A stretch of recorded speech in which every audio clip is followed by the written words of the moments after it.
నమస్తే, welcome to debate point. నేను Rajasekhar. So ప్రధానంగా రంగరాజన్ వ్యవహారం ఇప్పుడు చాలా కీలకంగా మారింది. ఆయనపై దాడి ఎవరు చేశారు? ఎందుకంటే బాలాజీ టెంపుల్లో కీలకంగా ప్రధాన అర్చకులుగా ఉన్నటువంటి రంగరాజన్కు సంబంధించి ఆయనపై ఒక సాఫ్ట్ కార్నర్ ఉంది. హిందూ సంఘాల నుంచి హిందూ ధర్మ పరిరక్షణ కోసం ఎన్నో ఏళ్ళుగా ఆయన కృషి చేస్తున్నారు. అలాగే తండ్రి దగ్గర నుంచి సుందరరాజన్ దగ్గర నుంచి కూడా అది కొనసాగుతుంది. దాన్ని ఆయన కొనసాగిస్తున్నారు. సో ఈ నేపథ్యంలో ఆయనపై దాడి ఎందుకు చేశారు అనేది ఇప్పుడు ప్రశ్నార్థకరంగా ఉన్నటువంటి అంశం. దీనికి ప్రధానంగా రామరాజ్య స్థాపన కోసం మేము వెళ్తున్నాం, మాకు సహకరించండి అంటూ వచ్చినటువంటి ఎవరైతే వీర రాఘవరెడ్డి ఉన్నారో, సో ఈయన అనపర్తికి చెందినటువంటి ఒక వ్యక్తిగా తెలుస్తుంది. సో ఈస్ట్ గోదావరికి చెందినటువంటి వ్యక్తిగా కుప్పవరం సంథింగ్ ఒక ఊరి పేరు వినిపిస్తుంది. కానీ ఎందుకు ఆయన ఈ విధంగా హిందూ ముసుగులో ఉండి హిందువులపై దాడి చేస్తున్నారా? అసలు రామరాజ్య స్థాపన అంటే ఏంటి? వెంకటేశ్వర స్వామి సేవ చేసుకున్నటువంటి వ్యక్తిపై దాడి చేయడం ఎందుకు సపోర్ట్ చేయాలని కోరుకుంటున్నారు? అంటే ఎవరి పంతా వారిదా? ఎందుకు ఈ రకమైనటువంటి దాడులు చేయాల్సినటువంటి అవసరం వచ్చింది? ఆయనపై చాలా అభియోగాలు ఇప్పుడు వ్యక్తమవుతున్నాయి. పోలీసులు అదుపులోకి కూడా తీసుకున్నారు. అది న్యాయపరంగా ముందుకు వెళ్తున్నటువంటి పరిస్థితి కనిపిస్తుంది. కానీ పూర్తిగా ఎందుకు దాడి చేశారు? ఎందుకు ఐక్యత లేకుండా ఉన్నటువంటి పరిస్థితి కనిపిస్తూ ఉంది? సో ఇవన్నీ కూడా ఈరోజు మనం డిబేట్ పాయింట్లో చర్చిద్దాం. మనతో పాటు విహెచ్పి ప్రచార్ ప్రముఖ రాష్ట్ర అధికార ప్రతినిధి బాలస్వామి గారు మనకి స్టూడియోలో అందుబాటులో ఉన్నారు. వారికి నమస్కారం. అలాగే ప్రముఖ రాజకీయ విశ్లేషకులు బండారు రామ్మోహన్ రావు గారు మనకి జూమ్ లైవ్లో సిద్ధంగా ఉన్నారు. వారికి కూడా నమస్కారం. ఎస్ బాలస్వామి గారు నమస్తే. ప్రధానంగా అంటే వినే ఉంటారు ఒక రకమైనటువంటి, అంటే మనం ఆయన్ని చాలా పూజల్లో చూస్తున్నాం. చాలా ఆయన ఇచ్చినటువంటి స్పీచ్ కానీ ఇన్స్పిరేషన్ యూత్కి కానీ, అలాంటి ఒక వ్యక్తి చేతులు కట్టుకొని వాళ్ళ ముందు ఉన్నటువంటి వీడియో చాలా బాధ కలిగించింది హిందువులు ప్రతి ఒక్కరికి కూడా. కానీ అక్కడ దాడి చేసిన వ్యక్తి కూడా హిందువే. సో ఇది చాలా అనుమానాస్పదంగానో లేకపోతే ఆశ్చర్యంగానో అనిపించినటువంటి అంశం ఖచ్చితంగా. సో ఎందుకు అంటే దీన్ని ఏ విధంగా చూడొచ్చు అంటారు మొత్తానికి ఈ అంశాన్ని?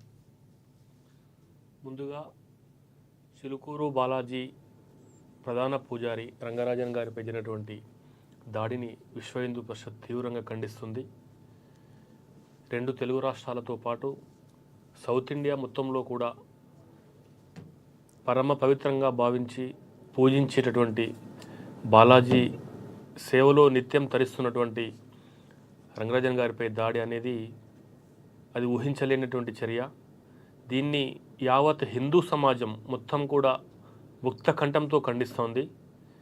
ఖండించాలి కూడా. అకారణంగా ఏదో పబ్లిసిటీ కోసము లేకపోతే మార్కెట్లో ఒక పేరు రావాలనేటటువంటి ఒక దురాశతో దౌర్జన్యాలకు దిగడం అనేది ఇది సభ్య సమాజము హర్షించేటటువంటి విషయం కాదు. దీనిని మేము తీవ్రంగా ఖండిస్తూ ఉన్నాము. అక్కడ ఉన్నటువంటి పోలీసు యంత్రాంగానికి, మిగతా ఎండోమెంట్ అధికారులకు కూడా మా విశ్వ హిందూ పరిషత్ నుంచి డిమాండ్ చేశాము. ఆ దేవాలయం యొక్క ప్రధాన పూజారికి రక్షణ కల్పించాలి. ఇటువంటి దాడులు మళ్ళీ పునరావృతం కావద్దు. ఎవరైతే అకారణంగా ఏదో ఒక విధమైనటువంటి పబ్లిసిటీ కోసం దాడి చేసినటువంటి, దౌర్జన్యం చేసినటువంటి వ్యక్తులు ఎవరైతే ఉన్నారో వాళ్ళపై ప్రభుత్వము, పోలీసు యంత్రాంగము చట్టపరంగా కఠినంగా వ్యవహరించాలి. వాళ్ళ వెనకాల ఉన్నటువంటి ఏవైనా అసాంఘిక శక్తులు ఎవరైనా ఉంటే కూడా వాళ్ళందరినీ కూడా వెలికితీసి దీంట్లో ఉన్నటువంటి క్రూరత్వాన్ని బయటపెట్టి దోషులను కఠినంగా శిక్షించాలనేది మా డిమాండ్. రైట్. రామ్మోహన్ గారు నమస్తే.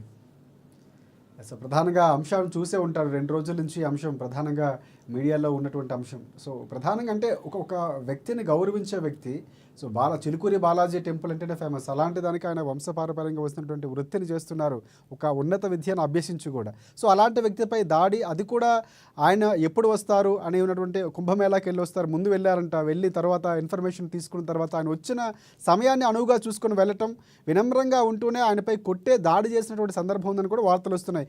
ఆయన కుమారుడిపై కూడా దాడి చేసినట్లు తెలుస్తుంది. అంటే ఈ విధమైనటువంటి ఒక అంశాన్ని లేవనెత్తడం, లేకపోతే ఒక దౌర్జన్యం చేయడం ఏ విధంగా చూడొచ్చు అంటారు? రాజశేఖర్ గారు, మీకు అట్లాగే మిత్రుడు బాలస్వామి గారికి, అమ్మ న్యూస్ ప్రేక్షకులు నమస్కారం. దాడిని, భౌతిక దాడిని ఎవరైనా ఖండించాల్సిందే. బాలస్వామి గారితో పూర్తి ఏకీపిస్తూనే ఆ గుడి గురించి, సౌందరరాజన్ గారి గురించి, రంగరాజన్ గురించి మన టీవీ ద్వారా కొన్ని విషయాలు చెప్పదలుచుకున్నాం. చాలా మంచి వ్యక్తులు వాళ్ళు.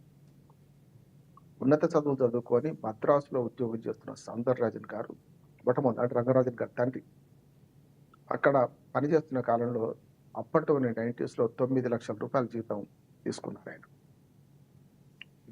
ఇవాటికి కూడా 90 లక్షల రూపాయలు అంటే ఇవాళ 90 లక్షల రూపాయల జీతం అన్నట్టు లెక్కే నెలకి. అటువంటి ఆయన సంవత్సరానికి ఏదైతే గుడి వంశపారంపర్యంగా వస్తున్న గుడిని రక్షించుకుందాం, పోతే బాగుంటుంది అని అన్నప్పుడు ఇంత జీతం విడిచిపెట్టుకొని పోతారా అని ఆయన అంటే, సౌందరరాజన్ గారిని అంటే, అనుకోకుండా వారి సంస్థ మన హైదరాబాద్లో ప్రాంతీయ ఆఫీస్ తెరవడం, ఆ ప్రాంతీయ ఆఫీసులో ఆయన కోసం తెరిచినది ఓ రకంగా రావడం, కనుక దాంతో హైదరాబాద్ షిఫ్ట్ కావడం.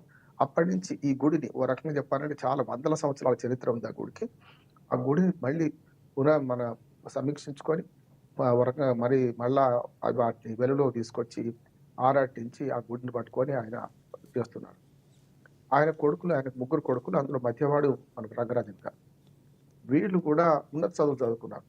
ఆయన సౌందరరాజన్ గారే అంత ఉన్నత చదువులు చదువుకున్నవాడు మరి రిజిస్ట్రార్గా మనకు హైదరాబాద్ రిజిస్ట్రార్గా మన ఉస్మాన్ యూనివర్సిటీ రిజిస్ట్రార్గా పదవి విరమణ చేసిన వాడు తన కొడుకులు తీసుకొని వచ్చినప్పుడు సంబంధం చూసుకుంటే ఇక్కడ ఆదాయం లేదు పెద్దగా. ఆ గుడికి వచ్చేవాళ్ళు పెద్దగా లేరు. మహా అయితే 500-600 మంది వస్తే ఎక్కువ, మొత్తం రోజంతా కూర్చుంటే మొదట్లో అయితే. ఇవాళ వారాంతంలో 40 నుంచి 50,000 మంది వస్తున్నారు. రెండోది ఏంటంటే ఆయన తదనంతరం ఎవరు అనే ముచ్చటకు వచ్చిన తర్వాత ఈ ప్రభుత్వం ఎప్పుడు కూడా కొంచెం ఆదాయం వస్తే దాని గుడిని దీనికి తీసుకుందాం అనుకుంటాం. ఏది దేవాదాయ శాఖ కిందకి. ఇప్పుడు చూడండి, ఏ గుడి అయినా సరే జీర్ణ దేవాలయాలుగా ఉన్న వాళ్ళు ప్రభుత్వం ఎవడు పట్టించుకోడు, దానికి అసలు దాన్ని తెరుగుపోరు. కానీ ఆదాయం కొంచెం మొదలైంది అనుకోండి, దేవాదాయ శాఖ మొదలుస్తుంది. కనుక సౌందరరాజన్ గారు మొట్టమొదటి పోరాటం ఆయన ఇప్పటికి కూడా చేస్తున్నారు. అని ఏంటంటే ఈ దేవాదాయ శాఖ కిందికి ఆదాయం వచ్చే గుళ్ళని తీసుకొని మీరు ఆ డబ్బునంతా వేరే దానికి దుర్వినియోగం చేస్తున్నారు అని చెప్పి కోర్టులో కేసు వేసి, నేను న్యాయవాదిని చెప్తున్నాను, ఆ కేసుల సంగతి తెలుసున్నాక కోర్టులో కేసులు వేసి దాన్ని రక్షించుకున్నాడు. ఇది దానికి పోకుండా దానికి ఏమనుకున్నాడు, ఆదాయం వస్తే కదా మీరు గుడిని స్వాధీనం చేసుకునేదని. రెండోది యాదగిరి గుట్ట కిందికి తీసుకొని దాన్ని అనుబంధ ఆలయంగా దీన్ని మారుద్దామని ప్రయత్నం చేశారు. ఎప్పుడైతే వీసా దేవుడు లేకపోతే ఈ రకంగా డాలర్ దేవుడు అనే పేరు వచ్చిందో భక్తుల సంఖ్య పెరగగానే యాదగిరిగుట్ట అనుబంధ సంస్థగా తీసుకుందాం ప్రయత్నం. అప్పుడు కూడా సుప్రీంకోర్టు దాకా వెళ్ళి దీన్ని అడ్డుకున్నారు వారు. అడ్డుకుంటే కొందరు మిత్రులు అన్నారట ఆయన ఏమనంటే, మీరు ఇంత అడ్డుకుంటున్నారు, మీకు ముసలితనం వచ్చేసింది, మీ తర్వాత ఎవడండి ఈ గుడికి బాధ్యత అని అన్నారట. అప్పుడు ఆయన ఆ మాట విన్న ఇప్పుడు రంగరాజన్ ఎవరైతే ఉన్నారో మధ్య మన వారి పుత్రుల్లో మధ్యవాడు, ఆయనకు అనిపించిందట ఆయన అప్పటికి ఉన్నత విద్యావంతుడు, ఇంజనీరింగ్ అన్ని రకాలుగా ఉద్యోగం చేసుకుని బ్రహ్మాండంగా పనేది. ఆయన భార్య సుధ, ఆమె నిజంగా ఆధునిక పోకట్లు కోరుకుంటది కదా, అటువంటిది కూడా ఆయనను అడ్డుకోకుండా ఆయన మాట విన్నది. ఆయనను ఒప్పించుకొని ఆయన ఈ పూజారి ఉద్యోగాలు దిగాడు, ఉద్యోగాన్ని విడిచిపెట్టి మరి రంగరాజన్ గారు. అంతే త్యాగపరులు వాళ్ళందరూ కూడా దిగడమే కాకుండా ఆయన వచ్చినప్పటి నుంచి మళ్ళీ దేవాదాయ శాఖ కుట్రబంతులు ఉంది, ఎప్పుడైనా దాన్ని తీసుకుందామని చెప్పి అప్పుడు హుండీ తీసేయడం. మొట్టమొదటిసారి అక్కడ హుండీ లేదు మనకు చూస్తే. మీకు నేను చాలాసార్లు దేవాలయం నేను కూడా వెళ్ళాను, కానీ నేను అనుకోకుండా ఎప్పుడు ఎక్కువసార్లు పోయిన దేవాలయం ఉంటే పిల్లలతోనే వాళ్ళతోనే ప్రశాంతంగా. అక్కడ తిరుపతికి పోతే కూడా నాకు పెద్దగా అనిపించదు, ఎందుకంటే విఐపి భక్తుల దర్శనం రాజకీయ కథ అంతా. మా అయితే ప్రదక్షిణాలు అప్పుడు ఉంటారు, మన ఇష్టం వస్తే బయట ఉండొచ్చు, లోపలికి వెళ్ళొచ్చు. అక్కడ విఐపి దర్శనాలు ఏం లేవు, మన ఇష్టం ఉండే ప్రదక్షిణాలు చేస్తాం, లేకుండా బయట వచ్చి కూర్చుంటాం. అటువంటి దేవాలయాన్ని నాకు చాలా ఇష్టం కూడా. అటువంటిది మీరు ఆయన హుండీ తీసేయడం, మళ్ళీ దేవాదాయ శాఖతో మళ్ళీ గొడవపడి దీన్ని అందులో పోకుండా చూడడం, దీంతో ఏమైందంటే ఆయనకు మంచి పేరు వచ్చింది. దాంతో మీరు అక్కడ చూడండి, ఎక్కడా కూడా మనం కళ్ళు మూసుకోమంటారు, దేవుని దగ్గరికి పోతే కళ్ళు మూసుకుంటుంటాం. తిరుపతి ఒక్క సెకండ్ చూస్తామో లేదో కళ్ళు మూసుకుంటాం మనం. కానీ ఆయన ఒక ప్రచారం చేసిండు, కళ్ళు మూసుకోకండి దేవుని చూసేటప్పుడు, మీరు కళ్ళు తెరిచే ఉండండి. ఇప్పుడు విగ్రహం లేని వాడికే విగ్రహం కదా, అటువంటి అప్పుడు విగ్రహాన్ని ఇప్పుడు సరిగ్గా చూడండి.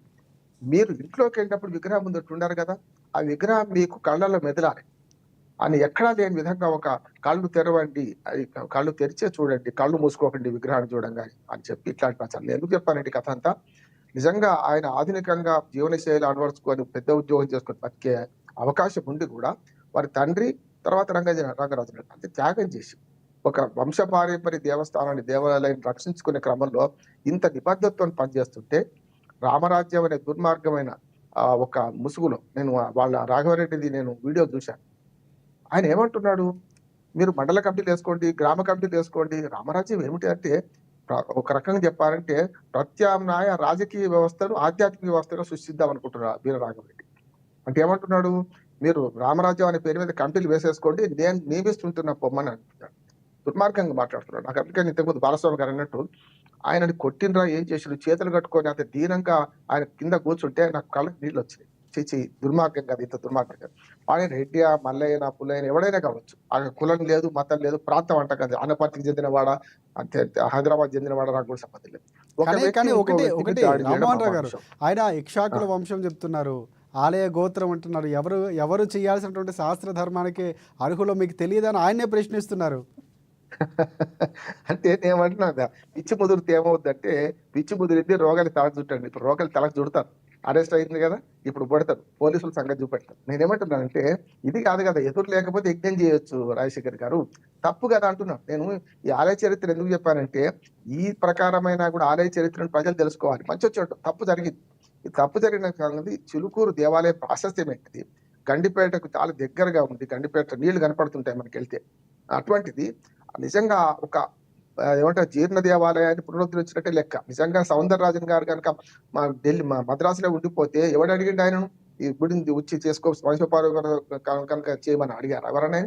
కనుక ఆయన బుద్ధితోని ఆయన పిల్లలు త్యాగం చేశారు, ఆయన త్యాగం చేసి వచ్చి, అందుకనే ఆయన రాసుకుంటాడు ఎవరు మన రంగరాజన్ గారు, ఆయన భార్య ఆయనకి మంచి త్యాగం అయ్యి. ఎందుకంటే ఆధునిక జీవితాన్ని పక్కన పెట్టి వేషధారణ మారింది, ప్యాంట్ షర్ట్ చేసుకునేవాడు. నిజంగానే ఎవరో అంటే వాళ్ళని కూడా అవమానించొద్దు, ఏదో చిన్న పూజారి ఏ చదువుకోలేదు ఆ గుడిని బట్టి ఏడుస్తున్నట్టు వేరు. కానీ అన్ని అవకాశాలు ఉండి అక్కడికి వచ్చిన సంగతి చూశారా? అందుకనే ఆయన త్యాగానికి ప్రతిఫలం ఇదా అనిపించింది నాకైతే. తండ్రి తండ్రి కొడుకుల త్యాగానికి ప్రతిఫలం ఇదా? అందుకనే అంటే ఆ రాముడు దశరథుడు మాట విని రాముడు ఎలా అయితే అరణ్య బాట పట్టారో, ఈయన అక్కడి నుంచి వచ్చి సుఖమైన జీవితాన్ని కాస్త ఒక ధర్మ మార్గంలోకి ఉండేలాగా తండ్రి బాటను అనుసరించారంటారు. ఖచ్చితంగా. ఎందుకంటే మీరు చూడండి, నాకు దేవాలయం సినిమా టి కృష్ణ అనే దర్శకుడు ఉండేవాడు. దేవాలయంలో శోభన్ బాబు నా హేతువాది, నాస్తికుడు కూడా హేతువాది ఆయన. అటువంటిది దేవుని పెద్దగా నమ్మడు ఆయన. అటువంటిది తండ్రి వంశపారంపర్యంగా అన్న చచ్చిపోతాడు కరెంట్ షాక్ తో, అనిల్ కుమార్. అప్పుడు ఏదైతే శోభన్ బాబు హీరో అందులో అప్పుడు తండ్రి అన్న చనిపోతే తమ్ముడు హేతువాదయ్యి కూడా ఆ గుడిని పరిరక్షిద్దాం, దుర్మార్గుల పాలనబడ్డ ఆ గుడిని రక్షించుకుందామని దేహమేరా దేవాలయం జీవుడే సనాతన ధర్మం అని పాట పాడతారు. అంటే ఆ గుర్తొచ్చింది నాకు. ఇప్పుడు ఈ రంగరాజన్ గారి కథ చూస్తే నాకు అర్థమైంది ఏంటంటే, దేవుడు ఒక్క మాట సార్, దేవుడు దైవత్వము అనే దాని మీద మూఢనమ్మకాలు ప్రోత్సహించింది. ఇంకొక మాట చెప్తాను రాజశేఖర్ గారు, ఆయన ముని సేవ, ముని వాహన సేవ అనేది కూడా చేశాడు ఆ మధ్యన, మీకు గుర్తుండే ఉంటుంది. చాలా చాలా పురాతనమైనటువంటి ఒక సంప్రదాయాన్ని ఆయన పరిచయం చేశారు, చాలా మందికి తెలియదు. ముని వాహన సేవ చేశాడు, దాని గురించి కూడా మాట్లాడుకుందాం.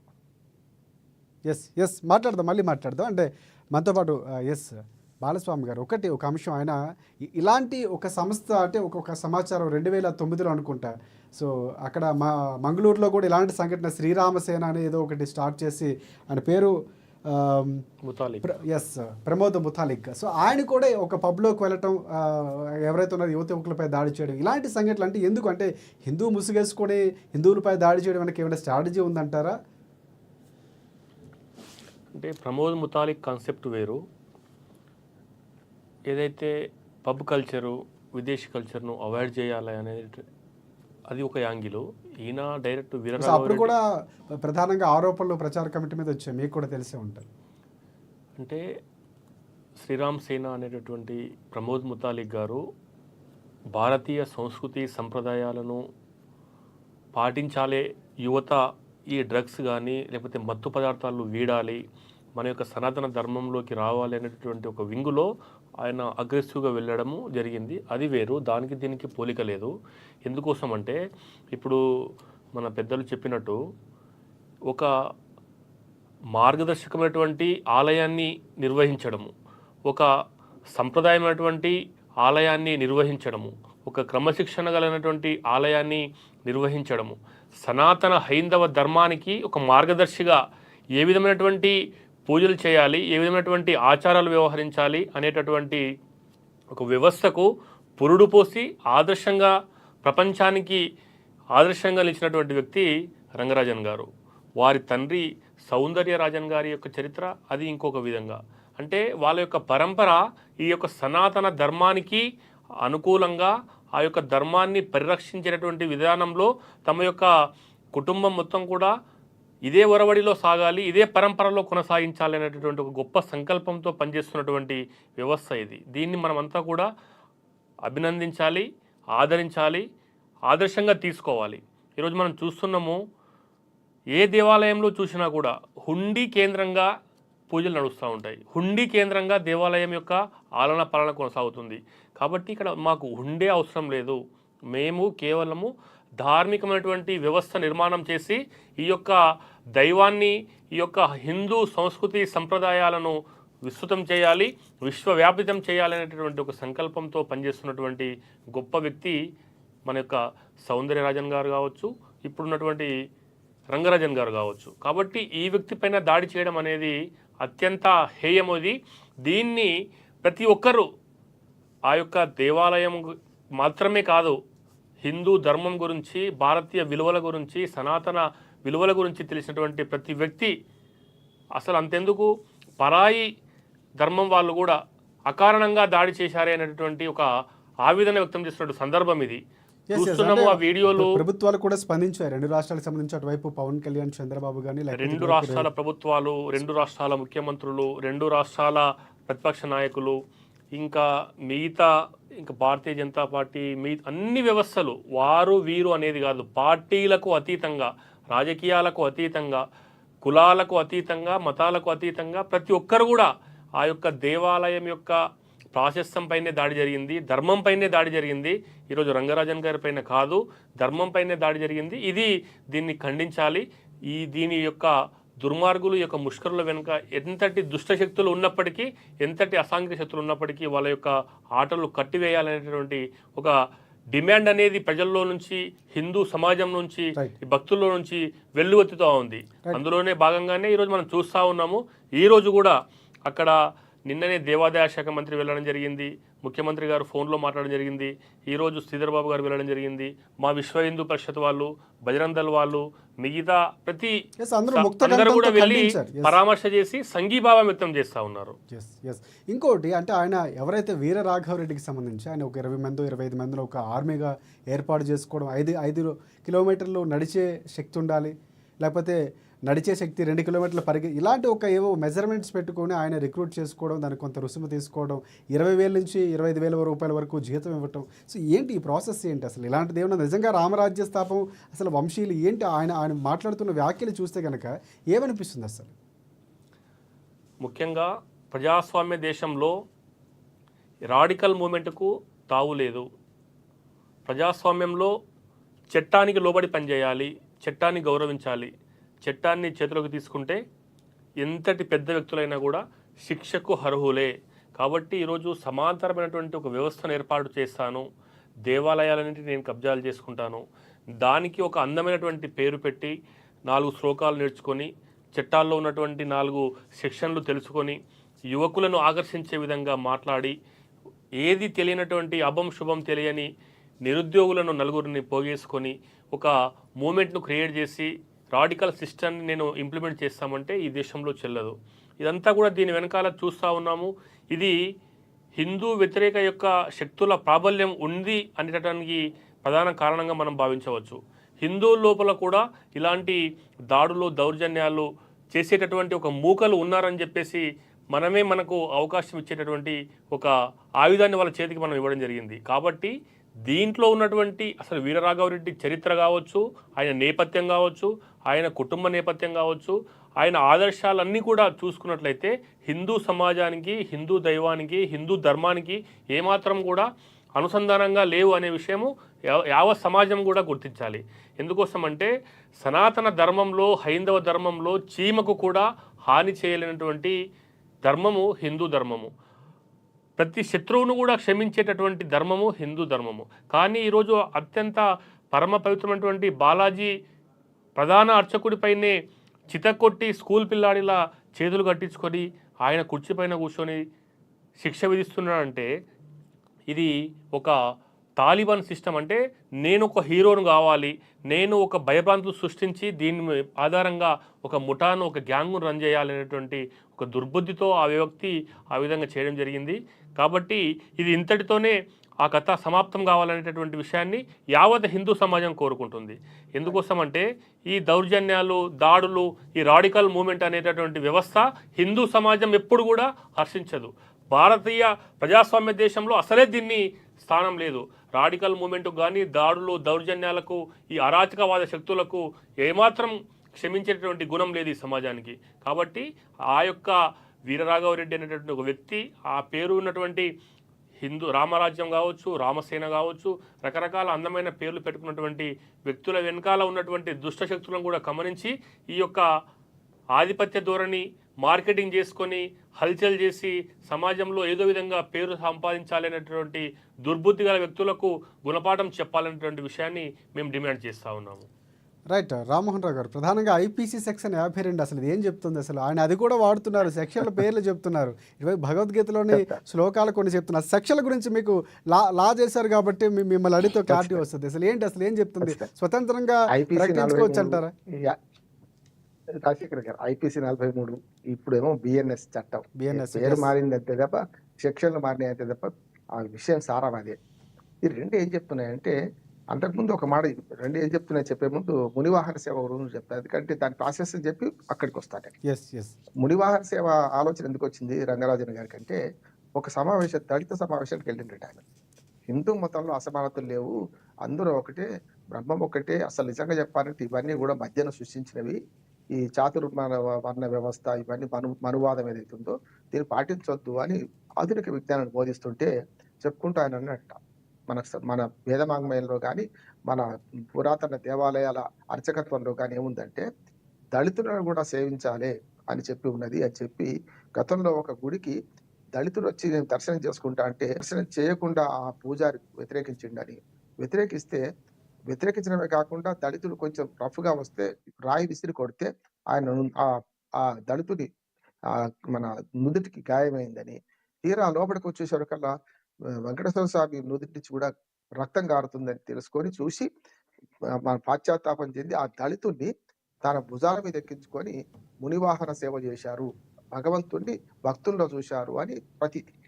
సేమ్ అది చెప్తుంటే చాలా మంది దళితులు అడిగారట, మీరైతే అదేమో ఎప్పుడో చెప్తున్నారు, ఆధునిక కాలం కాదు, ఆనాటి కాలం వేరు, ఈనాటి కాలంలో మనుస్మృతి నడుస్తున్నది, చాతుర్వర్ణ వ్యవస్థ నడుస్తున్నది, దీని సంగతి మీరైతే చేస్తారా అన్నట. అవును, ఎందుకు చేయకూడదు అని అనిపించి ఇదే రంగరాజన్ గారు ఆనాడు చాలా రోజుల క్రితం వార్తలు చాలా వచ్చింది, మర్చిపోతున్నాం. ఇప్పుడు ఏమందంటే వీరరాఘవరెడ్డి వరకు చెప్పాలంటే దుర్మార్గమైన పని చేసి కూడా మంచి వాళ్ళని బయటకు తెచ్చండి అనుకున్నాడు. అయితే అది కావాల్సింది, అది కాదగ్గది కాదు, అది దురదృష్టకరమైన సంగతి. దాని ద్వారా ఇప్పుడు వెలుగులోకి వచ్చింది కదా వాటి విషయాలు. ఆనాడు ఒక 10 ఏళ్ల క్రితం అనుకుంటాను ఆయన రంగరాజన్ గారు ఒక దళితుడిని, ఆదిత్య అనే దళితుడిని, వికారాబాద్ జిల్లా మన మహబూబ్నగర్ జిల్లాకు చెందిన దళితుడిని తన భుజాల మీద ఎక్కించుకొని మునివాహన సేవ ఆధునికంగా ఇవాళ చేసిండు ఆయన. అంటే ఎంత గొప్పతనం చూసుకోండి. ఇక న్యాయవాదిగా నన్ను అడిగిన ప్రశ్నకు జవాబు చెప్తాను. మీరన్న 43 కానీ 53 కానీ సెక్షన్ ఏవైతే ఉన్నాయో, ఒక తప్పు జరుగుతుంది, ఒకడు వాడిని పొడిచిపోతున్నాడు, ఒకడిని కత్తితో పొడిచిండు, పారిపోతున్నాడు. బాలస్వామి గారు అక్కడ ఉన్నారు, చట్టం పని తను చేసుకపోతుంది, పోలీసులు రావాలి, ఫోన్ చేస్తారు, పోలీసులు వచ్చేదాకా నేనేం చేయాలని కూర్చోరు కదా. అప్పుడు ఏం చేస్తారు బాలస్వామి గారు, ఆ కత్తితో పొడిచిన వాడిని గట్టిగా అదివి పట్టుకొని ఒక చెట్టు, చాలా మంది చెట్టు కట్టేస్తారు వాడిని, లేకుంటే వాడితో పోరాడతారు, వాడి పోలీసులు వచ్చేదాకా పట్టుకొని ఉంచుతారు. దీన్నే పౌర అరెస్ట్ అంటారు, సిటిజన్ అరెస్ట్ అంటే ఇది. ఇప్పుడు మన ఇంట్లోకి ఎవడో దొంగ చొరబడ్డాడు, వాడు దౌర్జన్యం చేస్తున్నాడు, ఆత్మరక్షణ కోసం వాడిని మనం ప్రతిఘటిస్తాం, వాడిని చంపిన తప్పులేదు, ఆత్మరక్షణ కోసం ఒక వ్యక్తిని చంపిన తప్పులేదు, అది చట్టాలో ఉంది, న్యాయ వ్యవస్థలో ఉంది, అంతకుముందు మనకు మొత్తం వేదాల్లో కూడా సెల్ఫ్ డిఫెన్స్ అంటాం. ఆత్మహత్య, మనకు ఎవరైతే ఆత్మరక్షణ కోసం ఎదుటి వాడిని చంపినా తప్పులేదు. ఒకవేళ ఆత్మరక్షణ కాక ఏదో కుట్ర పని చేసిననుకో బయటపడుతుంది. ఇక్కడ కూడా ఆయన అన్న సెక్షన్లు ఏవైతే ఉన్నాయో, అరెస్ట్, పౌరుడికి అరెస్ట్ చేసే అధికారం ఉంది, రైట్, నేను చెప్తున్నాను, ఇదే ఉన్నది చట్టం. ఒక వ్యక్తి దొంగతనం చేసో లేకుంటే దౌర్జన్యం చేసో తప్పించుకుంటూ పోతుంటే ఆయన నిర్బంధించి పోలీసులు అంటే ఒక వార్త కూడా బయటకు వస్తుంది 2015లో అనుకుంటా, తన కూతురికి సంబంధించి ఒక అడ్మిషన్ విషయంలో జూబ్లీహిల్స్ పబ్లిక్ స్కూల్లో ఏదో కేసు వేసి తను గెలిచారన్నటువంటి ఒక వార్త కూడా వినిపిస్తుంది. నిజంగా చెప్పాలంటే వీరరాఘవరెడ్డి గురించి ఎంత తక్కువ మాట్లాడుకుంటే అంత మంచిది అనుకున్నాడు. ఎందుకంటే అనవసరంగా ఆయనకు పబ్లిసిటీ ఇప్పటికే వచ్చేసి, దుర్మార్గమైన పబ్లిసిటీ వచ్చింది. రామరాజ్యం ఆయన కూడా కోరుకుంది అదే అనుకుంటా, ఆయన కూడా ఓ పబ్లిసిటీ కోసం నిజంగా దాడి చేసినట్టున్నారు. ఖచ్చితంగా నేను అందుకనే చెప్తున్నా రాజశేఖర్ గారు, ఆ రాఘవరెడ్డి గురించి అయితే తక్కువ మాట్లాడదు. ఇప్పుడు కాదు తప్పదు, ఎందుకు తప్పదు అంటే, ఇప్పుడు గాంధీ వల్ల గాడ్సేకి పేరు వచ్చింది. గాడ్సే ఎవడో మనకు తెలియదు, కానీ గాంధీని చంపడం వల్ల గాడ్సేకి పేరు వచ్చింది కదా. బట్ అదొక డిఫరెంట్ సబ్జెక్ట్ అండి. ఇద్దరు కదా, రాముడు రావణాసురుడు. నేను ఏమంటున్నానంటే మాట్లాడుకో తప్పని పరిస్థితి తీసుకొచ్చిండు రాఘవరెడ్డి, కానీ Yes. నేనేమంటున్నాడు, గతంలో చేసిన పొరపాట్లను ఇప్పటిదాకా ప్రభుత్వాలు వాడిని ఎందుకు నిరోధించలేకపోయినాయి అంటున్నాడు. నేను ఏకవచనంతో మాట్లాడుతున్న వాడు అంటున్నాను. వాడిని ఎందుకు నిరోధించలేకపోయినాయి? ఈ వ్యవస్థ ఏం చేస్తుంది? వ్యవస్థ ఫెయిల్ కావడం వలన ఇవాళ ఇక్కడ దాకా వచ్చిండు వాడు అంటున్నాడు కదా. ఇప్పుడు చాలా కేసులు ఉన్నాయి అంటున్నారు, బెయిల్ తీసుకున్నాను అంటున్నారు, ఈ రామరాజ్యం స్థాపించి ఏళ్ళైతుంది అంటున్నారు, దౌర్జన్యం చేస్తున్నా అంటున్నారు. దీనికి ప్రధానమైన కారణం ఏంటంటే మన హిందూ మతంలో కూడా మోరల్ పోలీసింగ్ ఈ మధ్యన బాగా వస్తుంది. రేపు 14th ఫిబ్రవరి వస్తున్నది, ఈయన ఎక్కడికి వస్తున్నట్టు 14th ఫిబ్రవరి నాడు పార్కుల్లో ఉన్న వాళ్ళని పెళ్లి చేయడము. నేనేమంటున్నా, మోరల్ పోలీసింగ్ ఎవరు చేసినా తప్పే. ఇప్పుడు వీరరాఘవుడు చేసిన తప్పే, ఇతరులు చేసిన తప్పే అంటున్నాం. మీరన్న ఆ దానికి బాలస్వామి గారితో ఏకీపిస్తున్నాడు. ఏదో అక్కడ దాన్ని పబ్ కల్చర్ను వ్యతిరేకిద్దామంటే పర్మిషన్ ఇచ్చింది ప్రభుత్వమే కదా. ఇప్పుడు ఈయన ఒక్కడి పోయి ఆడ చేయగలుగుతాడా? తప్పు కదా. ఒక రాజ్యము స్టేట్కు వ్యతిరేకంగా స్టేట్ పర్మిషన్ ఇచ్చింది, దాన్ని మనం ఏం చేయలేం కదా. దాన్ని ఏం చేయాలి? మనం ధర్మపన్నాలు చెప్పి ప్రజలు అటువైపు పోకుండా చూడాలి. అంటే వైన్ షాప్ ఉందని ప్రతి వాడు వైన్ షాప్ లో మద్యం కొనుక్కొని తాగుతున్నాడా? మనం మారాలి మొట్టమొదటి. మనం వైన్ తాగడం తప్పు అనుకున్నాడు, అక్కడి పోడు. మాంసం right. తినొద్దు అనుకుంటాడు అనుకోండి, అక్కడికి పోడు, వద్దన్నా పోడు, అటువైపు చూడడు. కనుక మనము ప్రజలను దాని దృష్టి నుంచి మళ్ళించే ప్రయత్నం చేద్దామా, జరిగిన వ్యవస్థలో మనం జోక్యం చేసుకుందాం. అంటే మోరల్ పోలీసింగ్ అనేది ఇప్పుడు మిగతా ఏ మతాలు ఏ సంఘాలు చెప్పినా తప్పే అంటున్నారు. క్రిస్టియన్ సంఘాలు చెప్పినా తప్పే, హిందూ సంఘాలు చెప్పినా తప్పే. జరుగుతుంది అదే. ఇవాళ మనం ఎట్లా జీవించాలి, ఏమి తినాలి, ఏమి తినొద్దు అని మాట్లాడుతున్న వాటికి కూడా ఇది కనువిప్పు అంటున్నాం. ఒక తీవ్రవాదం కంటే అతి తీవ్రవాదం వచ్చినప్పుడు అందరూ ఇప్పుడు వీరరాఘవరెడ్డి అని తిడుతున్నాం.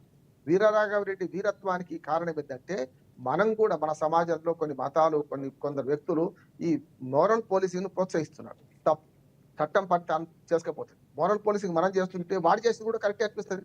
రైట్ వాళ్ళ రైట్ నిజంగా రైట్ నాకు రైట్ నిన్న 4-5 టీవీలో మాట్లాడే సంతోషం అనిపిస్తుంది. అంటే కమ్యూనిస్టు పార్టీలతో సహా దేవుడు నమ్మాలి అనుకున్న వాళ్ళు కూడా దీన్ని తప్పన్నారు. అది మంచిది. ఎస్ ఎస్ ఖండించారు, అందరూ ఖండించారు. పరమత సామరస్యం కావాలంటున్నారు. ఒక మాట చెప్పి ముగిస్తాను రాజశేఖర్.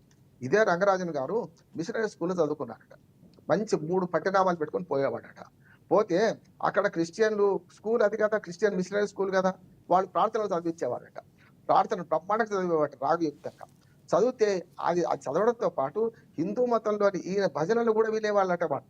ఎన్నడూ కూడా ఆయన, అందుకని చెప్తున్నాడు, ఆయన పరమత సహనం కూడా ఎందుకు ఉండాలి, ఎట్లా చెప్పిండంటే రంగరాజన్ గారు, ఆయన పాటలు వినుకుంటూనే కీర్తనలు చదివించుకునేవాళ్ళట. అంటే ఆనాడు ఎన్నడూ కూడా ఆ 3 నామాలు పెట్టుకొని ఎందుకు వస్తున్నామని ఆంక్షలు పెట్టలేదు. కానీ ఇప్పుడు మిషనరీ స్కూల్ చూడండి ఎంత దుర్మార్గం చేస్తున్నాయి. బొట్టు పెట్టుకుంటే కదా, గాజులు వేసుకుంటే కదా, మనకు కాళ్ళకు ఏదన్నా మనకు మంచి అలంకార పసుపు పూసుకుంటే రాణిస్తలేదు. ఇది దుర్మార్గం అంటున్నాడు. అందుకని అటువంటి పరమత సహనం ఉన్న దాన్ని మేము అనుభవించిన అట్లా అందరూ మంచిగా ఉండాలి, అన్ని మతాలు మంచివే అని చెప్పి మనం మొదటి నుంచి మన భారతదేశంలో మనకు సర్వే జనా సుఖినో భవంతు, సమస్త లోకా సుఖినో భవంతు అనేమాట.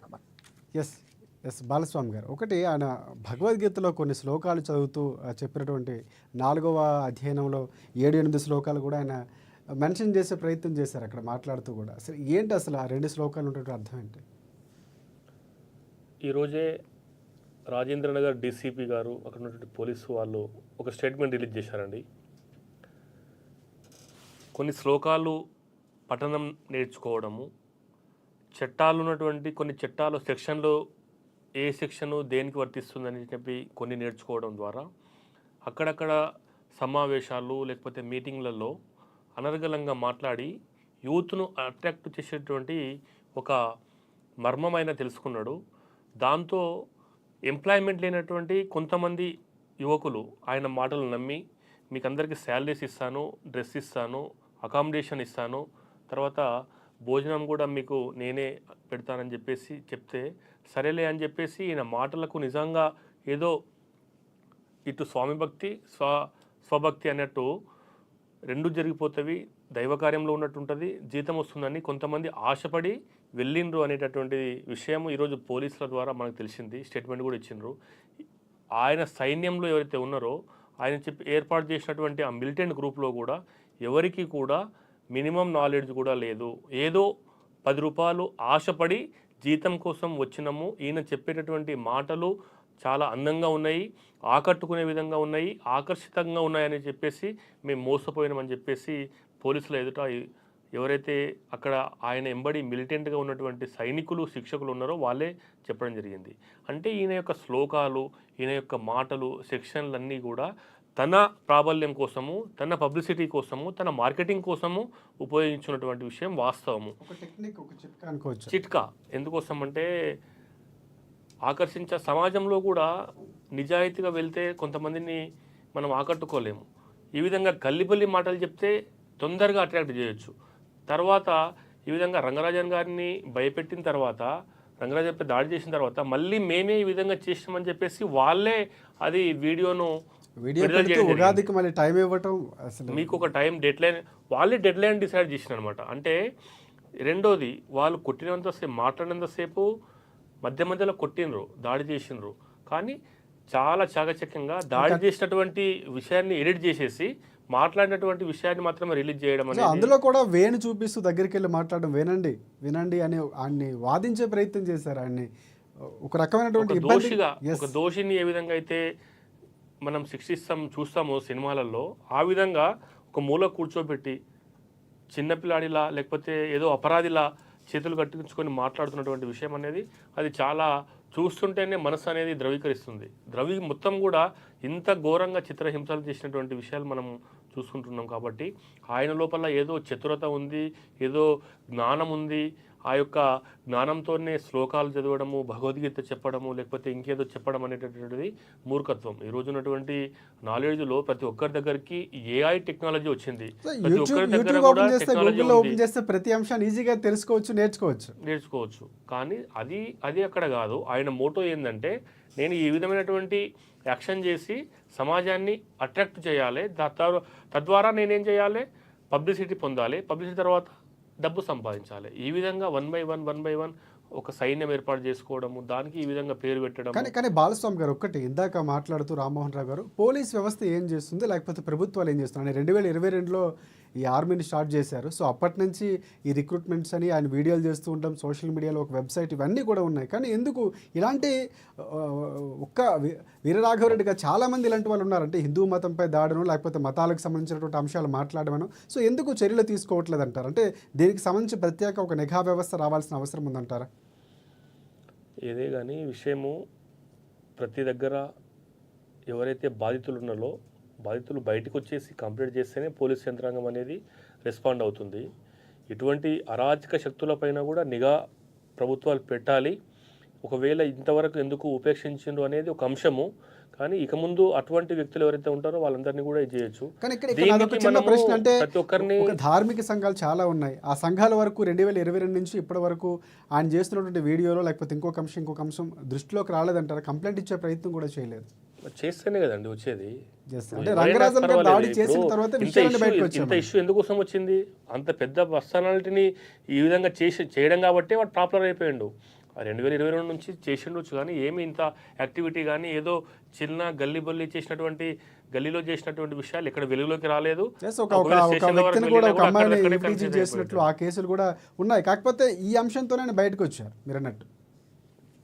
అది కాబట్టి ఏదే కానీ సందర్భం వస్తుంది, సందర్భాన్ని బట్టి పోలీసులు కావచ్చు, యంత్రాంగం కావచ్చు రెస్పాండ్ అవుతుంటుంది. దాన్ని మనమంతా కూడా ఈరోజు స్వాగతించాలి. ఒకవేళ దాడి జరిగిన తర్వాత కూడా ఎవరు రెస్పాండ్ కాలేదు అంటే అది వేరే విషయము. వారి మొత్తం మూలాలన్నీ ఎక్కడెక్కడ ఉన్నాయో మొత్తం కూడా వెలికి తీయాలి. దాని వెనకాల ఉన్నటువంటి మోటో కూడా మనం బయటపెట్టాలి. కాబట్టి దీని విషయంలో ఇంటెలిజెన్సీ కావచ్చు, లేకపోతే మిగతా ప్రభుత్వం కావచ్చు, ఇంకా ఇలాంటి దుర్ఘటనలు ఇక ముందు కూడా జరగకుండా అలర్ట్ చేయడానికి ఇటువంటి దుష్టశక్తులను కఠినంగా శిక్షించాలనేది సమాజం కోరుకుంటున్నటువంటి విషయం ఇది. రైట్. రామ్మోహన్ గారు, ఇంకొక అంశం, ఇందాక ప్రభుత్వాలకు సంబంధించి కంప్లైంట్స్ ఇస్తే తీసుకుంటారు, కానీ ఇంకొక అంశం ప్రధానంగా వినిపిస్తుంది. ఇక్కడ హిందూ మతం మీద హిందువులకు ఉన్నటువంటి దాడులకు సంబంధించి మిగతా మతాలకు సంబంధించో ఈ అంశాలు కూడా దాడులు జరుగుతున్నటువంటి పరిస్థితి కనిపిస్తుంది. అప్పుడు పోలీసులు వర్షన్ వేరేగా ఉంటుంది, ఇక్కడ స్పందించినటువంటి తీరు అక్కడ ఉండట్లేదు అనేటువంటి ఒక విమర్శలు కూడా వస్తున్నాయి. అంటే ఇప్పుడు వేలు మనదే, కన్ను మనదే కదా. సమస్య ఏంటంటే వాడు రామరాజ్యం అని పేరు, అందమని పేరు దగ్గర తీసుకున్నాడు, దాంతో దౌర్జన్యాలు చేస్తున్నాడు, వసూలు చేస్తున్నాడు. ఇప్పుడు 20 మందికి ఏం తెలియకుండా ఎందుకు వచ్చారంటే డబ్బులు 20,000 రూపాయలు ఉద్యోగం ఇస్తా అంటే ఎవడైనా వస్తారు కదా. మీరు బౌన్సర్లను పెట్టుకుంటారు, పెద్ద పెద్ద సినిమా యాక్టర్లు వీళ్ళందరూ. బౌన్సర్లు ఏంటి? బౌన్సర్లు ఏమన్నా ధర్మపర రక్షకులా? వాడు ఏంటంటే ఆ వ్యక్తిని రక్షించుకోవడానికి పక్కన నిలబడాలి, వాడికి గంట కింద 2 గంటల కింద ఇస్తారు, ఇది అంతే. వాడు అట్లా తీసుకున్నాడు. కానీ నా ప్రశ్న ఏంటంటే మొట్టమొదటిదేమో గత 2 ఏళ్ల నుంచి వాటి మీద కేసులు ఉంటే బెయిల్ మీద తిరుగుతుంటే ఇటువంటి దౌర్జన్యాలు చేస్తూ ఇప్పుడు 20,000 రూపాయలు ఎట్లా ఇస్తున్నాడు 20 మందికి అంటే 4 లక్షల రూపాయలు నెలకు జీతం ఇవ్వడం. అంటే సోర్స్ అయితే ఉన్నది కదా. దీని వెనక ఎవరు ఉన్నారో దాన్ని ఖచ్చితంగా తీగలాగాలి, డోకా కదులుతుంది. నెంబర్ 1. రెండోది నేనేమంటున్నాను, నా ఆరోపణ ఏంటంటే అక్కడ దేవాలయాలకు సంబంధించిన భూముల్లో వీళ్ళ జోక్యం అని ఉందా? ఒకవేళ ఆ దేవాలయాల భూముల్లో తిష్ట వేసిన వాళ్ళు ఎవరైనా ఇటువంటి వాడిని ప్రోత్సహించిండ్రా? ఇదంతా లాగాలంటున్నాను. గండిపేట చుట్టుపక్కల కాస్ట్లీ దాదాపు 20 కోట్లు 10 కోట్లకు ఎకరం ఉంటది మినిమం. 10-20 కోట్లకు ఎకరం ఉన్న చోట దేవాలయ భూముల విషయంలో ఏమైనా జోక్యం ఉందా? రంగరాజన్ గారిని స్పష్టంగా పోలీసులు ఎంక్వైరీ చేసి ఏ విషయంలో వీళ్ళు రావచ్చు, ఏ విషయంలో థ్రెట్ చేసింది కూడా చెప్పాలి. పాప ఆయన మీరు వీడియో చూడండి, ధార్మికంగా వాళ్ళు వ్యతిరేకంగా ప్రతి దాన్ని కూడా ఆయన ఖండిస్తున్నారు మాట్లాడి. కానీ కొట్టిన తర్వాత ఎవడు ఏం చేస్తారు, అనువు కాని చోట అది కులమని రాదని నా కాముగా తలకాయ ఉంచుకుని వెధవలకు మూర్ఖులకు ఎంత చెప్పినా లాభం లేదనుకొని, మూర్ఖులు మనసు రంజింపలే చేయలేమంటారు కదా, ఇసుకల తైలం తీయవచ్చు అంటారు కదా, అటువంటి వాటితో లాభం ఏంటని ఆ క్షణాన్ని కూరుకున్నారు. లేకుంటే గాయాల పాలయ్యేవాడు ఇంకా దెబ్బలతోని ఆత్మగౌరవం రక్షించుకోవాలి కదా, దెబ్బలతో అయిపోయింది. కానీ ఇప్పుడేంటంటే 2 ప్రశ్నలు. ఒకటేమో దీని వెనక ఏదైనా భూదంతా భూమాఫియా ఉందా, అది పోలీసులు ఛేదించాలి నెంబర్ 1. రెండోది ప్రభుత్వము, అంటే ఆయన కంప్లైంట్ ఎప్పుడు ఇచ్చిందో తెలియదు కనుక నేను ఆరోపించలేను, కానీ ప్రభుత్వానికి 7వ తారీఖు జరిగింది, ఇవాళ 11 మాట్లాడుకుంటున్నాం. నిన్న ఉదయం దాకా ఏ టీవీ ఛానల్ ఎవరు స్పందించలేదు. దానికి కారణం ఏంది, మొన్ననే వీడియో రిలీజ్ అయింది, నిన్న కాక మొన్న వీడియో బయటకు వచ్చింది, వాళ్ళంతా వాళ్ళు రిలీజ్ చేసుకున్నారు మేము బెదిరించామని చెప్పి. లేకపోతే మరి కంప్లైంట్కి ఎందుకు ఇవ్వలేదు అనేది ఒకటి. రెండోది ఇచ్చిన తర్వాత కూడా ఈ చర్యలు తీసుకోవడంలో ప్రభుత్వం చూడండి, దేవాదాయ శాఖ మంత్రి కూడా ముఖ్యమంత్రి గారు ఆదేశిస్తే పోయిందా అని చూడండి. అంటే ఒకవేళ ఇదే దళితుల మారణహోమం సృష్టించేది కనుక అది జరగకుండా ఉండడానికి కారణం ఏంటంటే వాళ్ళ సంయమనం పాటించారు. కంప్లైంట్ ఇవ్వడానికి కూడా సరే జరిగింది అవమానం జరిగింది మనకు పోతే పోనే అనుకున్నాడు, ఎవరి పాపం అంది అనుకున్నాడు. కానీ ఇప్పుడైనా సరే ప్రభుత్వం ఏం చేయాలంటే, ప్రభుత్వం అలసత్వం కూడా నాకు కనపడుతున్నది. మీరు ఏమన్నారండి, అన్ని సంఘాలు అయినా కూడా ఇవాళ మొత్తం 20 మందిని పట్టుకొని కఠినంగా శిక్షించకపోతే ఇక ముందు వీటికి కూడా రక్షణ లేదనిపిస్తుంది. కొందరు పెద్ద పెద్ద మఠాధిపతులు పెద్ద పెద్ద పీఠాధిపతులు, నేను పేర్లు చెప్పను, వాళ్ళేమో మంచిగా రక్షణ ఉంటుంది, వాళ్ళకు లోపలికి ఇవ్వడం రాడు. ఇక్కడ రక్షణ ఏముంది, ఇప్పుడు దిక్కు లేని వాడికి దేవుడే దిక్కట. ఇప్పుడు ఆయనకు అదే అయింది, దేవుడే దిక్కు. రేపు పొద్దున మళ్ళీ దాడులు చేయాలని నమ్మకం ఏమున్నది? కనుక ఆ గుడి చుట్టూ సరైన విధంగా భద్రత కల్పించాలి, వారికి సరైన భద్రత కల్పించాలి. పూజారులు వాళ్ళిద్దరు కూడా తండ్రి కొడుకు మళ్ళీ ఎవడు వెనక్కి చూడకుండా గుడి మీదకి మళ్ళీ దాడి చేయకుండా ఇప్పుడు పట్టుబడ్డ వాళ్ళని శిక్షించాలంటున్నాడు. రైట్ బాలస్వామి గారు, మీరేమంటారు? అంటే ధర్మరక్షణ కోసం పోరాటం చేస్తున్న వాళ్ళు, లేకపోతే నిలబడినటువంటి వారికి ఇలాంటి ఒక రక్షణ లేనటువంటి పరిస్థితి రావటం అనేది, అంటే దేవాలయాల సంరక్షణ కోసం, అంటే మనం చూస్తాం, అంటే ఒక అంశం కొంచెం మాట్లాడితే కనుక చాలా ఆలయాలపై దాడులు జరిగాయి, విగ్రహాలు ధ్వంసం చేయడం చూసాం. హైదరాబాద్ లాంటి ప్రాంతంలో కానీ మిగతా తెలుగు రాష్ట్రాలు దేశవ్యాప్తంగా జరుగుతున్నాయి. సో ఇంత దాడులు జరుగుతున్న ఐక్యత కొంతవరకు లోపిస్తున్నటువంటి విమర్శలు వస్తున్నాయి. సో ఫైనల్గా అంటే ప్రభుత్వాల నుంచి కానీ లేకపోతే ధార్మిక సంఘాలు ఏకం కావాల్సిన అవసరం ఉందంటారా? ముఖ్యంగా ధార్మిక సంఘాలన్నీ కూడా ఏకం కావాలి. అంతకంటే ముందు ఈ యొక్క చిలుకూరు బాలాజీ అనేటటువంటి ఆలయానికి అత్యంత ధర్మంతో కూడుకున్నటువంటి హిందుత్వానికి అతి దగ్గరగా మనం నిలబడాలి అనేటువంటి ఒక కాన్సెప్ట్తో నిర్వహిస్తున్నటువంటి ఆలయం అది. ఇప్పుడు మనం చూసుకుంటాము, జనవరి 1 వచ్చిందంటే అన్ని దేవాలయాలు, హిందూ సమాజంలో ఉన్న గొప్పతనం ఏంటంటే క్రిస్టియానిటీని కావచ్చు, ఇంకొకటి కావచ్చు, చాలామంది దర్గాలు ఉంటారు కదా, దర్గాలన్నింటి కూడా హిందువులే వెళ్తుంటారు. లేకపోతే చర్చిలు వచ్చిన జనవరి 1 వచ్చింది అనుకోండి, జనవరి 1ను ఈరోజు క్రిస్టియన్స్ అందరూ కూడా సెలబ్రేట్ చేసుకోవడం లేదు. ఈరోజు మొత్తం మన వాళ్ళే ఎక్కువ సెలబ్రేట్ చేసుకొని, జనవరి 1 వచ్చిందంటే అన్ని దేవాలయాలు కిటకిటలు ఆడుతుంటాయి. జనవరి 1కి దేవాలయాలకు సంబంధమే లేదు, కానీ ప్రతి దేవాలయం కిటకిటలు ఆడుతుంది. ఆ సందర్భంలో మన యొక్క రంగాజన్ గారు ఒక మాట ఏం చెప్పారంటే, జనవరి 1కి మన దేవాలయాలకు ఈ యొక్క శుభదినం కాదు, ఇది మనకు సంబంధించినటువంటి దినమే కాదు ఇది, కాబట్టి ఈరోజు ఎవరు రావద్దు ఈ దేవాలయానికి అని చెప్పేసి ఒక స్టేట్మెంట్ ఇవ్వడం. ఒకవేళ ఆ విధంగా కాకుండా ప్రతి శనివారము అక్కడ దాదాపు కొన్ని లక్షల మంది, వేల మంది అక్కడ భక్తులు వచ్చేటటువంటి సందర్భంలో రౌండ్లు వేస్తూ ఉంటారు. దాదాపు 101 రౌండు, 51 రౌండు, 21 రౌండు, 11 రౌండ్లు, ఒక్కొక్కరి మొక్కుబడిని బట్టి రౌండ్స్ ఇస్తూ ఉంటే 5 రౌండ్లకు ఒక్కసారి ఆపి అందరికీ కూడా ఒక హిందుత్వం గురించి కానీ, కుటుంబ విలువల గురించి కానీ, హైందవ జీవన విధానం గురించి కానీ, మన యొక్క వ్యక్తిగతమైనటువంటి క్రమశిక్షణ కానీ, మన యొక్క నడవడిక కానీ, మనిషి ఏ విధంగా ఉండాలి, దైవం ఏం కోరుకుంటున్నారు, మీరు కేవలము దేవుడికి మొత్తం కూడా నాకు ఇన్ని కష్టాలు ఉన్నవి, నాకు ఇంత లాభాలు రావాలి, లేకపోతే నాకు వ్యాపారం సరిగ్గా లేదు, కుటుంబం సరిగ్గా లేదు, పిల్లలు లేరు, లేకపోతే నా సమస్యలన్నింటినీ కూడా దేవునికి మొరపెట్టుకొని రావడమా, లేకపోతే దేవునిలో ఉన్నటువంటి ఒక నిష్టను పవిత్రతను కోరుకోవడమా, మనశ్శాంతిని కోరుకోవడమా, అసలు మనిషి ఏం కోరుకోవాలి, ఏ విధంగా జీవించాలి అనేటటువంటి ఒక సద్బుద్ధి చెప్పేటటువంటి వసతులు ఈరోజు ఎక్కడ లేవు. కానీ ఒక చిలుకూరు బాలాజీ దగ్గర రంగరాజన్ గారు ప్రతి భక్తులందరికీ కూడా 5 నిమిషాలు ఒక్కసారి రౌండ్ ఆపేసి అందరికీ కూడా జ్ఞానోదయం చేసేటటువంటి ఒక ఆచారం అక్కడ కొనసాగుతూ ఉంది. కాబట్టి అటువంటి ఆచార సంప్రదాయాలను, కుటుంబ విలువలను, ధర్మం గురించి చెప్పేటటువంటి వ్యక్తికి మనమంతా కూడా అండగా నిలబడాల్సిన అవసరం ఎంతైనా ఉంది. ఈరోజు ఎవరికి వాళ్ళే ఒక పేరు కోసమో, పబ్లిసిటీ కోసమో, లేకపోతే డబ్బుల కోసమో సంస్థలు ఏర్పాటు చేసుకొని ధర్మాన్ని అబాసుపాలు చేసేటటువంటి కుట్రను అందరూ కూడా ఆపేయాలి. ఎందుకోసమంటే ఈరోజు బయటి శక్తులు, విదేశీ శక్తులు, విదేశీ మతాల వారు హిందూ ధర్మంపై దాడి చేయడానికి కాచుకొని ఉన్నారు. కాబట్టి వాళ్లకు మనమే ఒక అవకాశం ఇచ్చేటటువంటి వ్యవస్థలో కాకుండా ఈరోజు ధర్మం పైన ఏదో తన పబ్లిసిటీ కోసము పెద్దవాడిని కొట్టేస్తే నేను తొందరగా ఫేమ్ అయిపోతా అనేటటువంటి దుర్మార్గమైనటువంటి ఆలోచనను స్వస్తి చెప్పాలి. ఇది అంటే దుర్మార్గమైన ఆలోచనతోనే ముందుకెళ్ళాడు తను ఫేమస్ అవ్వాలనుకుంటున్నారు, లేకపోతే వెనక ఎవరైనా ఉండి నడిపించే అవకాశం ఉందంటారా? అంటే పోలీసులు విచారణలో తేలాలి. సో మీరేమైనా అనుమానం వ్యక్తం చేస్తున్నారో అలాంటి అంశం ఉంది. ఎందుకంటే ఆయన మోటివ్ చూసుకుంటే, పేరు చూసుకుంటే హిందువు పేరు అంటే రామరాజ్య స్థాపన, కానీ ఆయన వెళ్ళే విధానం ఎక్కడ రాముడు చాలా సౌమ్యుడు అంటాడు, కానీ అలాంటి అంశం ఆయన కనిపించట్లేదు. సాక్షాత్తు ఆ భగవంతుడు పూజించిన వ్యక్తి మీదే దాడి చేసే ప్రయత్నం, బెదిరించే ప్రయత్నం చేశారు. సో ఎవరైనా వెనకాతల ఉండే అవకాశం ఉందంటారా? మనము వెనకాల ఎవరున్నాలే, దాని వెనకాల దుష్టశక్తులు ఏ ఉన్నావో వెలికి తీయాలనేటటువంటి విషయాన్ని డిమాండ్ చేస్తున్నాము. మనము నిరాధారమైనటువంటి ఆరోపణ చేయకుండా ఉన్నారనే అనుమానం ఉంది కాబట్టి దీన్ని నిగ్గు తేల్చాల్సినటువంటి వ్యవస్థ ఆ పోలీస్ యంత్రాంగం పైన ఉంది. పోలీసులను కానీ ప్రభుత్వాన్ని కానీ మనం ఒకటే కోరుతున్నాము, ఈ యొక్క వీరరాఘవరెడ్డి అనేటటువంటి ఒక వ్యక్తి వెనకాల ఏదైనా అరాచక శక్తులు ఉన్నాయా, లేకపోతే హిందూ ధర్మాన్ని అబాసుపాలు చేసే విధంగా ఈ విధంగా ఒక సంఘాన్ని, ఒక సంస్థను ఏర్పాటు చేసుకొని, సైన్యాన్ని ఏర్పాటు చేసుకొని సమాజంలో ఒక చీడపురుగుల్లాగా హిందూ సమాజానికి పేరు అపకీర్తి తీసుకురావాలనేటటువంటి దురాలోచన ఎవరైనా ఉన్నారా, దాన్ని వెలికి తీయాలనేటటువంటి విషయం ఈరోజు సమాజం అంతా కూడా డిమాండ్ చేస్తూ ఉంది.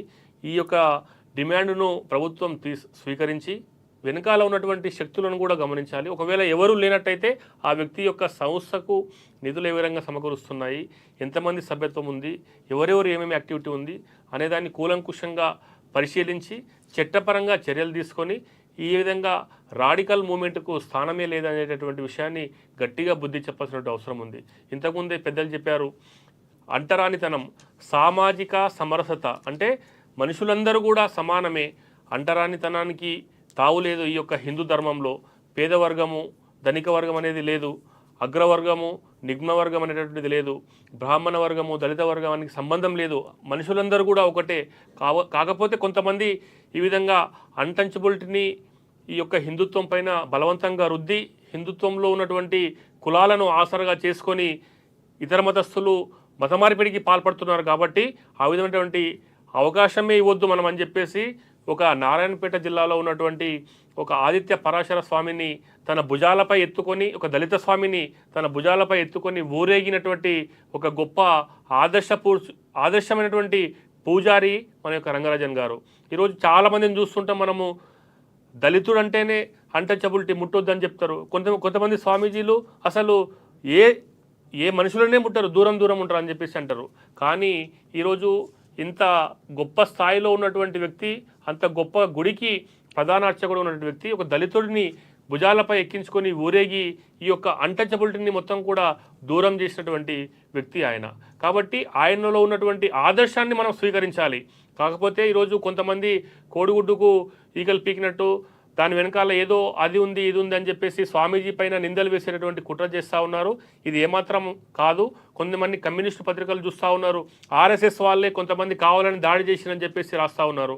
అంటే ఈరోజు సమాజంలో విమర్శకులకు మనము అవకాశం ఇచ్చినటువంటి విధంగా కొన్ని సంస్థలు ఏర్పాటు చేసుకొని పనిచేస్తూ ఉన్నారు.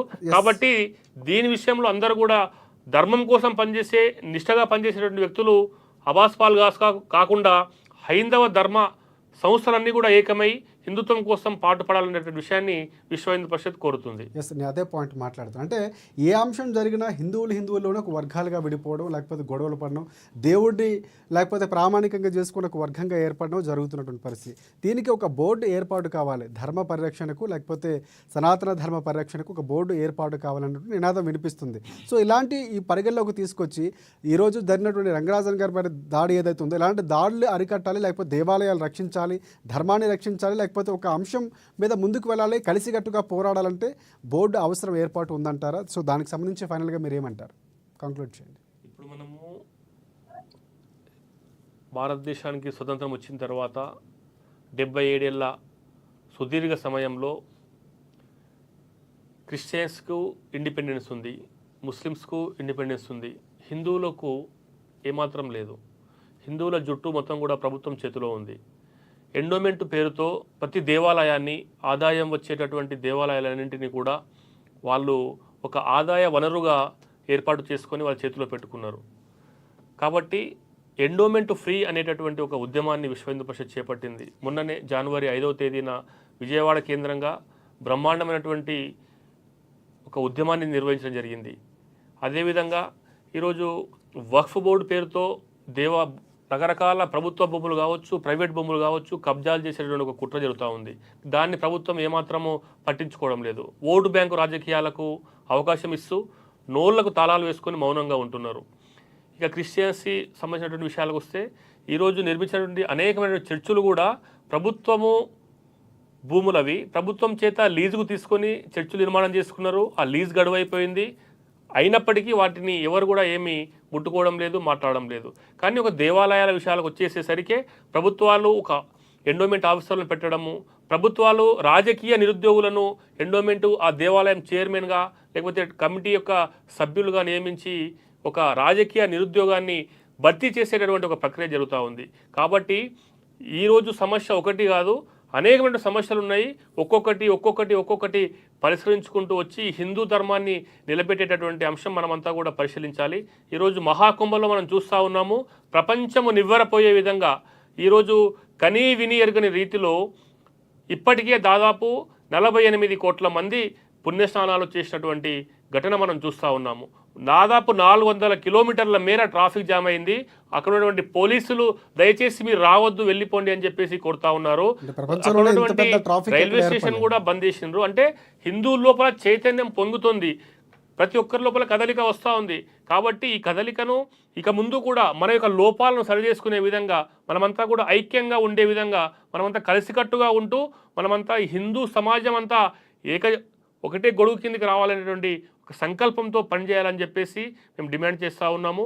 అందరినీ కూడా కోరుతూ ఉన్నాము. ఇలాంటి అక్కడక్కడ కొన్ని లొసుగులు ఉంటాయి, కొన్ని చీడపురుగులు ఉంటాయి. వాటన్నింటినీ కూడా సరిచేయాల్సినటువంటి బాధ్యత మనపైనే ఉంది. లేదంటే అటు ఇటు వచ్చి కొంతమంది ఏదో విధంగా రాళ్ళు వేసేటటువంటి అవకాశం తీసుకుంటుంటారు. కాబట్టి చిన్న సంస్థ అయినా పెద్ద సంస్థ అయినా ఇస్కాన్ లాంటి సంస్థలు ఉన్నాయి, రామ్దేవ్ బాబా లాంటి సంస్థలు ఉన్నాయి, అనేక మంది అఖాడాలు ఉన్నారు, పెద్ద పెద్ద పీఠాధిపతులు ఉన్నారు, మఠాధిపతులు ఉన్నారు. విశ్వ హిందూ పరిషత్ అందరికీ పెద్ద గొడుగుగా ఉంది. కాబట్టి ఎవరు ఏమైనా కూడా అందరం కూడా ధర్మం కోసము, దేవుడి కోసము, మందిరాల కోసము, మఠాల కోసము, ఈ యొక్క దేవాలయాల ఆస్తుల పరిరక్షణ కోసము, తిరుపతి కావచ్చు, అయ్యప్ప కావచ్చు, వైష్ణవి మాత కావచ్చు, ఏ టెంపుల్ అయినా కూడా దాన్ని ఏ విధంగా పరిరక్షించుకోవాలి, సనాతన హిందూ ధర్మాన్ని ఏ విధంగా ముందుకు తీసుకెళ్ళాలి అనేటటువంటి విషయాన్ని ఒక బోర్డు ఆధారంగా సనాతన హైందవ బోర్డు ఏర్పాటు చేసుకోవడం అనేది సముచితమైనటువంటి విషయమే. ఈ డిమాండ్ ప్రజల లోపల వస్తుంది. ఈ డిమాండ్ ఇంకా చర్చ జరగాలి.